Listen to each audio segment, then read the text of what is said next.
வணக்கம் ஃப்ரெண்ட்ஸ். பாண்டியன் ஸ்டோர்ல என்ன நடக்குதுன்னு ஒரு நட பார்த்துட்டு வரலாம் வாங்க. ஆத்தா நீ சொல்லு. குலசாமி மேல சத்தியம் பண்ணி சொல்லு. இனிமே இந்த வீட்டுக்கும் உனக்கும் எந்த சம்பந்தமும் இல்லைன்னு சொல்லு.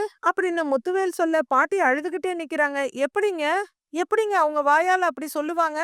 அப்படின்னு வடிவம் அழுதுகிட்டே கேக்குறாங்க. இந்த குடும்பத்தோட பழக மாட்டேன். இந்த குடும்பத்து ஆளுங்கள பத்தி நினைக்க மாட்டேன்னு முடிவு பண்ணிட்டு உள்ளார வர சொல்லு.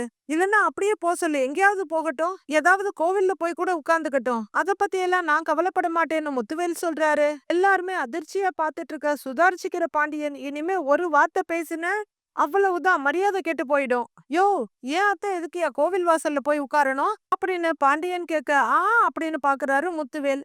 அத்தையா அப்படின்னு சக்திவேல் கேட்க, காந்திமதி இதுவரையில இந்த அழுகையை நிறுத்திட்டு அப்படியே பாண்டியனை பாக்குறாங்க.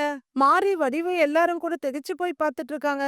இத்தனை வருஷத்துல அத்தைன்னு நான் உங்களை கூப்பிட்டதே இல்ல. இந்த நாள் வரும்னு நான் நினைச்சு கூட பார்த்தது இல்ல அத்தை. இன்னைக்குதான் முதல் தடவையா அத்தைன்னு கூப்பிடுறேன். அத்தை, நீங்க நம்ம வீட்டுக்கு வரப்போய் தானே அவங்க உங்களை வெளியே போக சொல்றாங்க. அத்தை, இவங்க எல்லாம் கேக்குறாங்கன்னு நீங்க சத்தியம் எல்லாம் பண்ண வேணாம் அத்தை. ஏன் அத்தை, நீங்க எதுக்கு அவமானப்பட்டு நடு ரோட்ல நிக்கணும்? வாங்க அத்தை, நம்ம வீட்டுக்கு வாங்க அத்தை. உங்க மக வீட்டுக்கு வாங்க அத்தை அப்படின்னு பாண்டியன் சொல்ல, சக்திவேல் பயங்கர அதிர்ச்சியா பாத்துக்கிட்டு இருக்காரு. முத்துவேல் பாத்துக்கிட்டு இருக்காரு. கோமதி சிரிக்கிறாங்க. தயவு செய்து வாங்க அத்தை அப்படின்னு பாண்டியன் கையெடுத்து கும்பிடுறாரு. உன் மருமகனே உன்னை கூப்பிடுறாருல, இதுக்கு மேல என்னம்மா யோசிக்கிற? வாம்மா, வாம்மா ராஜி சொல்லு, வர சொல்லு அப்படின்னு ராஜி கிட்ட சொல்றாங்க. வாங்க அப்பத்தா அப்படின்னு ராஜியும் சொல்ல, வா அத்தான்னு பழனி கூப்பிடுறாரு. அம்மா, என்னோட 30 வருஷம் பட்ட மன வலிக்கு ஒரு முடிவு கிடைக்கட்டும் வாம்மா அப்படின்னு கோமதி கூப்பிட, வாங்க அப்பத்தான்னு ராஜியும் கூப்பிடுறாங்க. கூப்பிடுறாருல, போ. எனக்கு ஒண்ணும் இல்ல. ஆனா அவ வீட்டுக்கு போற மாதிரி ஒரு முடிவை மட்டும் எடுத்தான்னு வச்சுக்கோ, அம்புட்டுதான். முத்துவேல்னு ஒரு மகன் இருக்கிறதையே நீ மறந்துருங்கிறாரு முத்துவேல். டேய் அப்படின்னு கெஞ்சலா காந்திமதி பாக்க, இப்படி ஒரு மகன் இருக்கிறதுக்கு இல்லன்னு நினைச்சுக்கிட்டே வாழலாம். நீ வாமான்னு கூப்பிடுறாங்க கோமதி. போ அத்தா போ. இந்த ஓடுகாலியும் அந்த எடுபடியும் இருக்காங்கல்ல, அவங்கள நம்பி போ. தலையில தூக்கி வச்சு கொண்டாடுவாங்க அப்படின்னு சக்திவேல் கத்த, அண்ணே நான் எடுபடி தானே, எடுபடி தான். ஆனா என் ஆத்தாவை என்னைக்குமே நான் அழ வைக்க மாட்டேன். ஆத்தா நீ அழுவாத ஆத்தா, வா ஆத்தா, நம்ம வீட்டுக்கு வா ஆத்தா, நான் பாத்துக்கிறேன் ஆத்தா அப்படின்னு பழனி சொல்றாரு. எதையாவது பேசி அப்புறம் பின்னாடி யோசிக்கிற மாதிரி ஆயிடக்கூடாது. முதல்ல அத்தைய உள்ளர கூட்டிட்டு வாங்க அப்படின்னு வடிவு சொல்றாங்க. இன்னும் 5 நிமிஷம் இங்க நின்னாலும் நீங்க காப்பாத்தணும்னு நினைக்கிற அந்த கௌரவம் காத்துல போயிரும். ஏங்க சொல்றத கேளுங்க. நடந்தா அதை அப்படியே விட்டுட்டு பாவங்க அத்தைய கூட்டிட்டு உள்ளர வாங்க அப்படின்னு மாறி கையெடுத்து கும்பிடுறாங்க. எதுக்குடி? திரும்ப அந்த ஓடுகாலி வீட்டுக்கு ஓடுறதுக்கா அப்படின்னு சக்திவேல் கேக்குறாரு. இன்னும் இவங்க பேசுற பேச்ச பாத்தியில்ல ஆத்தா, இவங்க சங்காத்தமே வேணான்னு தலையை முழுகிட்டு வந்துடாத்தா, வான்னு கூப்பிடுறாரு பழனி. அம்மா அம்மா, நான் உன்னை ரொம்ப நல்லா பாத்துக்கிறேம்மா, நீ வாமா அப்படின்னு கோமதி கூப்பிடுறாங்க. கூப்பிடுறா பாரு உன் அருமா பொண்ணு, ஆசை பொண்ணு. இதோ நிக்கிறாளே, 30 வருஷத்துக்கு முன்னாடி குடும்ப மானத்தை குழி தோண்டி புதைச்சிட்டு ஓடுனா பாரு, அந்த ஓடுகாலி கூப்பிடுறா. போ ஆத்தா போ. ஆத்தா சட்டு புட்டுன்னு ஒரு முடிவேடு ஆத்தா. இம்பட்டு நாளா இந்த ஓடுகாலிங்க பண்ண அவமானத்தெல்லாம் தாங்கிக்கிட்டு உன்னை பாத்துக்கிட்ட புள்ளைங்க வேணுமா, இல்ல உன் தலையில மண்ணை வாரி போட்டுட்டு குடும்ப மானத்தை குழி தோண்டி புதைச்சிட்டு ஓடுன அந்த ஓடுகாலிங்களும் இந்த உதவாக்கற புள்ளையும் வேணுமான்னு நீ முடிவு பண்ணிக்க அப்படின்னு சக்திவேல் சொல்றாரு. நீ என்ன முடிவு பண்ணாலும் நான் அதை பத்தி கவலைப்பட மாட்டேன். என்ன ஒண்ணு, நீ செத்தா உனக்கு கொல்லி போட கூட உன்னோட மூத்த பையன் வரமாட்டான். குலசாமி மேல சத்தியமா சொல்றேன் அப்படின்னு முத்துவேல் சொல்ல எல்லாருமே அதிர்ச்சியாடுறாங்க. எல்லாரும் வாயிலேயே கைய வச்சிடுறாங்க. ஆன்னு, ஐயோ என்ன நீங்க என்னென்னமோ பேசுறீங்க. அத்தைக்கு ஏற்கனவே உடம்பு சரியில்லை, மறுபடியும் ஏதாவது ஆயிட போகுதுங்க, வேண்டாம் அப்படின்னு வடிவு சொல்ல, யாரும் எதுவும் பேசக்கூடாது, முடிவு பண்ணி சொல்லு, நீ எங்க போகணும்னு இந்த நிமிஷம் முடிவு பண்ணி சொல்லு அப்படின்னு முத்துவேல் சொல்றாரு. நான் சின்ன பையனா உங்க கடைக்கு வேலை கேட்டு வந்ததை நான் இன்னும் மறக்கலங்க அத்தை, நீங்களும் மறந்திருக்க மாட்டீங்க அத்தை. அப்ப நீங்க என்ன பத்தி என்ன நினைச்சீங்கன்னு தெரியல, ஆனா நான் உங்களை பெத்த தாயாதான் நினைச்சேன். பார்த்தாலே என்ன துரத்தி விட்டு சொந்தக்காரங்க மத்தியில என்ன பார்த்து சாப்பிட்டியான்னு கேட்ட ஒரே ஆளு நீங்க தான். நான் பிறந்ததுல இருந்து என் வாழ்க்கையில வாய் நிறைய அம்மான்னு கூப்பிட்டது உங்களதான் அத்தை. உங்க பிள்ளைங்களையும் என்னையும் நீங்க பிரிச்சு பார்த்ததே இல்லையே அத்தை. நான் பசி தீர போதும் போதும்னு சொல்ற வரைக்கும் எனக்கு சோறு போட்டீங்களே அத்தை. நான் வயிறார சாப்பிட்டது, பசிய மறந்து நிம்மதியா தூங்குனது உங்க வீட்டுக்கு வந்ததுக்கு அப்புறம் தான் அத்தை. அந்த நன்றியெல்லாம் இந்த பாண்டியன் சாகுற வரைக்கும் மறக்க மாட்டேன் அத்தை.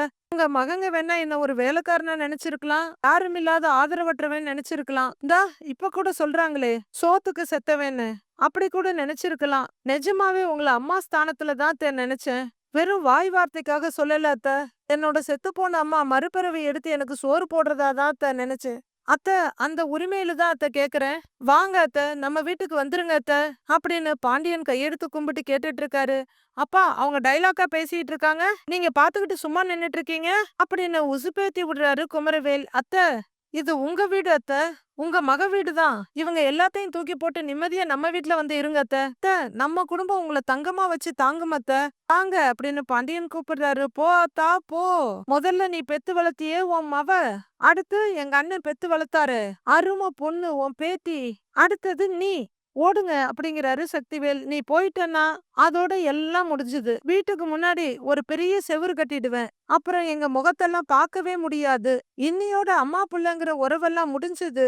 அம்மா பொண்ணு தங்கச்சின்னு வீட்ல இருக்க மொத்த பொம்பளைங்களும் முத்துவேலுக்கும் சக்திவேலுக்கும் எதிரா சதி பண்ணாங்கன்னு ஊர்க்காரங்க பேசட்டும். எங்க முகத்துல காரி துப்பட்டும். ஊர்க்காரங்க முகத்துல நாங்க முழிக்க முடியாதபடி போகட்டும். வீட்லயே அடைஞ்சு கிடக்குறோம். நீ அத பத்தியெல்லாம் கவலைப்படாத.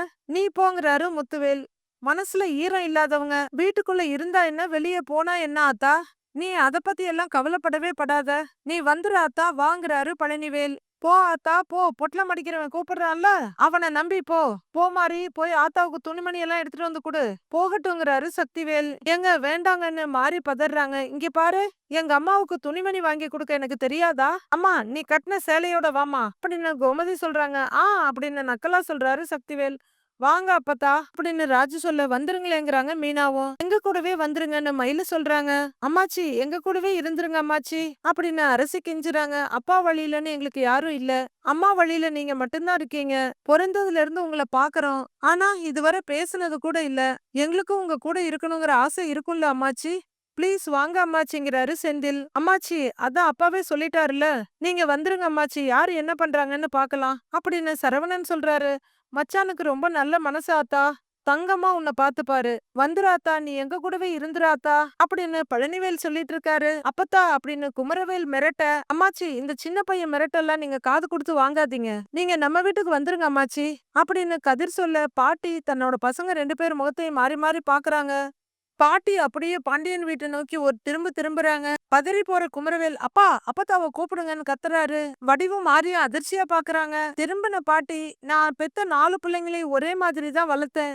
கடைசி வரையில 4 பிள்ளைங்களோடயும் இருக்கணும், அதுங்களோட நல்லதுல எல்லாம் கலந்துக்கணும், அதெல்லாம் நான் கண்ணால பாக்கணும்னு தான் ஆசைப்பட்டேன்.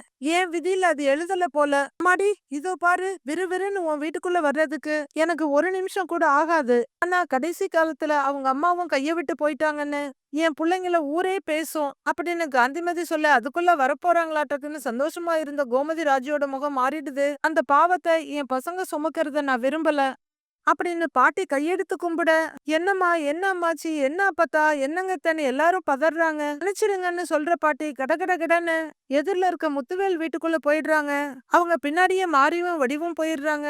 முத்துவேலும் சக்திவேலும் ஏதோ பெருசா சாதிச்சிட்ட மாதிரி ஒரு புன்னகையை காட்டிட்டு வேட்டியை மடிச்சுக்கிட்டு உள்ளர போறாங்க. கோமதி ரொம்பவே அழாதீங்க தன்னை மயில சமாதானப்படுத்துறாங்க. கோமதி, ஏன் அழற அப்படின்னு பாண்டியன் கேக்குறாரு. அம்மா அழாதமான அரசி சொல்றாங்க. உள்ளர போங்க, உள்ளர கூட்டிட்டு போங்க, உள்ளர போ கோமதிங்கிறாரு பாண்டியன். அம்மாச்சி நம்ம கூடவே இருந்துக்கலாம்னு செந்தில் வருத்தமா சொல்றாரு. அண்ணே, அவங்க கொஞ்ச நேரம் நம்ம கூட இருந்ததுக்கே அவ்வளோ ஜாலியா இருந்துச்சு. நம்ம கூடவே அவங்க இருந்திருந்தாங்கன்னா எவ்வளவு சூப்பரா இருக்கும் அப்படின்னு அரசி கேக்குறாங்க. அப்பா என் கூட கடையில இருந்து கிளம்புறப்பவே நான் ரொம்ப பயந்துட்டேன். கண்டிப்பா இன்னைக்கு ஒரு சண்டை உறுதின்னு தான் நான் நினைச்சேன். ஆனா நான் நினைச்சதுக்கு நேர்மாறா பேசிட்டு போயிட்டாருங்கிறாரு செந்தில். கோமதி உட்கார்ந்து அழுதுட்டு இருக்க. அத்தை, 30 வருஷமா பேசாம இருந்த உங்க அம்மா கூட பேசிட்டீங்க, அவங்கள ஹாஸ்பிட்டல்ல போய் பாத்துட்டீங்க, அவங்க நம்ம வீட்டுக்கும் வந்துட்டு போயிட்டாங்க, இன்னும் கொஞ்ச நாள்லயே நிரந்தரமா நம்ம வீட்டுக்கு வந்துட போறாங்க, நீங்க கவலைப்படாம இருங்கங்கிறாங்க மயிலு. இல்ல, எனக்கும் இப்ப அந்த நம்பிக்கை வந்துருச்சு அப்படின்னு கோமதி சொல்ல, அப்புறம் ஏன் ஒரு மாதிரியா இருக்கீங்க அப்படின்னு ராஜு கேட்க, ஒரு பக்கம் என் அம்மாவை பத்தி யோசிக்கிறேன், இன்னொரு பக்கம் என் புருஷனை பத்தி யோசிக்கிறேன் அப்படிங்கிற கோமதி பின்பக்கம் திரும்பி பார்த்துட்டு, கை கால் கழுவுறேன்னு போன மனுஷனை இன்னும் காணோண்டி, ஒருவேளை எங்க அம்மா பேசுனதுல கோவப்பட்டிருப்பாரோ அப்படிங்கிறாங்க கோமதி. கோவப்பட்டு அப்படியே கொல்லப்புறமா எகிரி குதிச்சு போயிடுவாருன்னு நினைச்சீங்களோ அப்படின்னு மீனா கேட்க, அப்படிலாம் ஒண்ணும் இல்லடி, ஆனா உங்க மாமா ஏதாவது நினைச்சுக்குவாரோன்னு பயமா இருக்குடி அப்படின்னு கோமதி சொல்லிட்டு இருக்க. மீனா மயில எல்லாரும் அந்த பக்கம் பாக்குறாங்க. அங்க பாக்குற கோமதி திடுக்குன்னு பாக்குறாங்க. என்னப்பா அரசி அப்படிங்கிற பாண்டியன் தன்னோட ஆஸ்தான சேர்ல வந்து உட்கார்ற. உடனே டைனிங் டேபிள்ல உட்கார்ந்துருக்க கோமதி குடுகுடுன்னு ஓடி வர, மருமகளுங்க பின்னாடியே வர்றாங்க. எங்க அண்ணனுங்க சண்டை போட்டு போட்டு தான் எங்க அம்மாவுக்கு உடம்பு சரியில்லாம ஆயிப்போச்சு, அத கொஞ்சம் யோசிக்க வேண்டாமா? பேர புள்ளைங்க கெஞ்சுறாங்க. வாங்க அம்மாச்சி எங்களோட இருங்கன்னு கூப்பிடுறாங்க. ஆனா எல்லாத்துக்கும் மேல மருமகங்க கையெடுத்து கும்பிட்டு கூப்பிடுறாங்க. அதுக்காகவாவது வந்திருக்க வேண்டாம்? அப்பா! என்ன அம்புட்டு ரோசமா என் பசங்களோட தான் இருப்பேன்னு போறது? வீட்டுக்கு வாங்கன்னு கூப்பிட்ட என் புருஷனுக்கு அப்புறம் என்னதான் மரியாதை? அப்படின்னு கோமதி கோவமா சொல்ல, ஏய் கோமதி எதுக்கு இம்புட்டு கோவப்பட்டுட்டு இருக்க? கொஞ்சம் அமைதியா இருந்தாதான் என்னன்னு பாண்டியன் கேக்குறாரு. எப்படிங்க அமைதியா இருக்க முடியும்? எப்படிங்க? மருமகனுக்கு கொஞ்சம் கூட மரியாதை இல்லையா? எங்க அம்மா வந்திருக்கணுங்க. அதுக்கு புத்தி இல்ல. பாருங்க, நீங்க நடந்ததை எல்லாம் மறந்துட்டீங்க. ஆனா எங்க அம்மாவால மறக்கவே முடியல. அவங்க ஒண்ணும் மறக்க வேணாம். அவங்க பசங்களோடயே இருக்கட்டும். ஏங்க, நீங்க எதுவும் நினைச்சுக்காதீங்க அப்படின்னு கோமதி சொல்ல பாண்டியன் தலையை சொரிஞ்சிட்டு இருக்காரு. அக்கா, திடீர்னு எடுத்தோம் கவுத்தோன்னு எந்த முடிவும் எடுத்துட முடியாதுல்ல. ஆத்தா நாளையும் யோசிக்கும்ல அப்படின்னு பழனி சொல்ல, என்ன பத்தி யோசிக்கவே இல்ல அப்படின்னு கோமதி சொல்றாங்க. இலை, கடையில இருந்து அவங்க பாக்கணும்னு எல்லாரும் அவசரமா ஓடி வந்தீங்க. அதான் பாத்தீங்கல்ல, பாத்துட்டு இங்கேயே இருந்துருவீங்களா? கடைக்கு திரும்ப போகணுங்கிற எண்ணம் கிடையாதா? அப்படின்னு பாண்டியன் செந்தில பாத்து கேக்குறாரு. ஏங்க, நான் ஒருத்தி புலம்புறது உங்க காதுலயே விழலையா? அப்படின்னு கோமதி குறுக்குல வந்து கேட்க, ஐயோ கொஞ்சம் பொறு கோமதி. ஏலே, கடையில குமரேசன் மாமா மட்டும் தனியா இருக்காரு, கிளம்புங்கடா அப்படின்னு பாண்டியன் சொல்ல, சரிங்கப்பான்னு செந்தில் சொல்றாரு. சரி சரி, அப்ப நீங்க வரலையா மச்சான் அப்படின்னு பழனி கேட்க, நான் வந்தாதான் துரை போவீங்களோ அப்படிங்கிறாரு பாண்டியன். இல்ல அப்படிலாம் இல்ல, சும்மா தான் கேட்டேங்கிறாரு பழனி. அப்ப போடா அப்படின்னு பாண்டியன் சொல்ல, சரி வரேன் மச்சான், வரேங்கப்பான்னு 2 பேரும் கிளம்பிடுறாங்க. ஏன்டா சரவணா, உனக்கு எதுவும் வேலை இல்லையா அப்படின்னு பாண்டியன் கேட்க, இருக்குப்பா நான் கிளம்புறேன் அப்படின்னு சரவணனை எழுந்து சட்டையை எடுத்து விட்டுட்டு கிளம்பிடுறாரு. கதிர ஒரு பார்வை பார்க்க அதை புரிஞ்சுக்கிட்டு கதிருக்கு தன்னோட ரூமுக்கு போயிடுறாரு. ஏன்பா ஏதாவது வேலை இருந்தா பாருங்கப்பா, நின்னுட்டே இருக்கீங்க அப்படின்னு மருமகள்களை பார்த்து பாண்டியன் கேட்க, இப்ப எங்களுக்கு எந்த வேலையும் இல்ல மாமா, சும்மாதான் இருக்கோம்னு அசடு வழியிறாங்க மயிலு. மாமா அத்தைக்கிட்ட ஏதோ ரகசியம் பேச போறாரு போல இருக்கு, அதான் ஒவ்வொருத்தரையா துரத்தி விட்டுட்டு இருக்காரு. இல்ல மாமா அப்படின்னு மீனா கேட்க, அதுவரையிலும் தலையை குனிஞ்சு சொரிஞ்சிட்டு இருந்த பாண்டியன் திடுக்குன்னு நிமிர்ந்து பாக்குறாரு. ஆமா வாங்கக்கா, நாம போலாம். வா ரிஷி வா, நம்ம போலாம். வா ரிஷி வா, ராஜி வா அப்படின்னு எல்லாரையும் கூப்பிட்டுக்கிட்டு மீனா அங்க இருந்து கிளம்புறாங்க. எல்லாரும் போயிட்டாங்களான்னு பாக்குற சரவணன், ஏய் கோமதி இங்க வந்து உட்காருவான்னு அவங்க கைய பிடிச்சு உட்கார வைக்கிறாரு. கோமதி இன்னும் கோவமாவே இருக்கா. அவங்கள உட்கார வச்சுட்டு, இதோ பாரு கோமதி, உங்க அம்மா நம்ம வீட்டுக்கு வந்துடணுங்கிறதுல முழு மனசோட தான் நான் ஆசைப்பட்டேன். அவங்கள கூப்பிட்டது கூட மனசார தான் கூப்பிட்டேன் அப்படின்னு பாண்டியன் சொல்ல, தெரியுங்க, ஆனா எங்க அம்மா தாங்கிறாங்க கோமதி. கோமதி, கொஞ்சமாவது அவங்க இடத்துல இருந்து நம்ம யோசிக்க வேணாமா? இப்ப திடுதிப்புன்னு மகளும் மருமகனும் கூப்பிடுறாங்கிறதுக்காக இத்தனை வருஷம் கூட இருந்த மகன்களை விட்டுட்டு வர முடியுமா அவங்க? அவங்கள வீட்டுக்கு கூப்பிட வேண்டியது என்னோட கடமை. வரேன் வரலன்னு முடிவெடுக்க வேண்டியது அவங்களோட உரிமை தானே. எது எப்படியோ கோமதி, அவங்க பக்கம் இருக்கிற நியாயத்தை நான் நல்லபடியா புரிஞ்சுக்கிட்டேன். என்னடா அத்தை நாம கூப்பிட்டு வரமாட்டேன்ட்டாங்களேன்னு நான் யோசிக்கவும் மாட்டேன், அதை நினைச்சு கோவப்படவும் மாட்டேன். ஏய், நீயும் கண்டதையும் போட்டு யோசிச்சுட்டு இருக்காத, புரிஞ்சுதா? அப்படின்னு கோமதியோட கைய புடிச்சு கேக்குறாரு பாண்டியன். 30 வருஷம் கழிச்சு உங்க அம்மா நம்ம வீட்டுக்கு வந்திருக்காங்க, அதை நினைச்சு சந்தோஷப்படுறி, ஏன் வருத்தப்பட்டுட்டு இருக்க அப்படின்னு கோமதியோட கையில தட்டி கொடுத்துட்டு பாண்டியன் கிளம்புறாரு. நைட் ஆகுது. இன்னும் முத்துவேல் சக்திவேல் பஞ்சாயத்து முடியல உங்க அம்மா கிட்ட. மானத்தை வாங்குறதுக்குன்னே வந்திருக்காங்க. ஆத்தா மக பேத்தின்னு 3 பேரும் ஷிஃப்ட் போட்டு மாறி மாறி மானத்தை வாங்குறாங்க அப்படின்னு சக்திவேல் கத்திட்டு இருக்காரு. சரி விடுங்க, எதுக்கு இப்படி நடந்ததை பத்தியே பேசிக்கிட்டு இருக்கீங்க அப்படின்னு மாறி கேட்க, ஏய் வாய மூடுறி. ஏன் ஆத்தா, அந்த வீட்டுல இருந்து 3 பேர் அன்னைக்கு ஹாஸ்பிட்டலுக்கு வந்ததுக்கே நாங்க என்ன சொன்னோம்? இனிமே அந்த வீட்டோட எந்த ஒட்டும் உறவும் இருக்கக்கூடாதுன்னு சொன்னோமா இல்லையா? மறுபடியும் திமிரு புடிச்சு போய் நீங்க 3 பேர் அந்த வீட்டுக்கு போனா என்ன அர்த்தம்? அப்ப என் பேச்சுக்கு எங்க அண்ணன் பேச்சுக்கு இந்த வீட்ல சுத்தமா மரியாதை இல்ல தானே அப்படின்னு சக்திவேல் கத்திக்கிட்டே இருக்க. பாட்டி அமைதியாவே இருக்காங்க.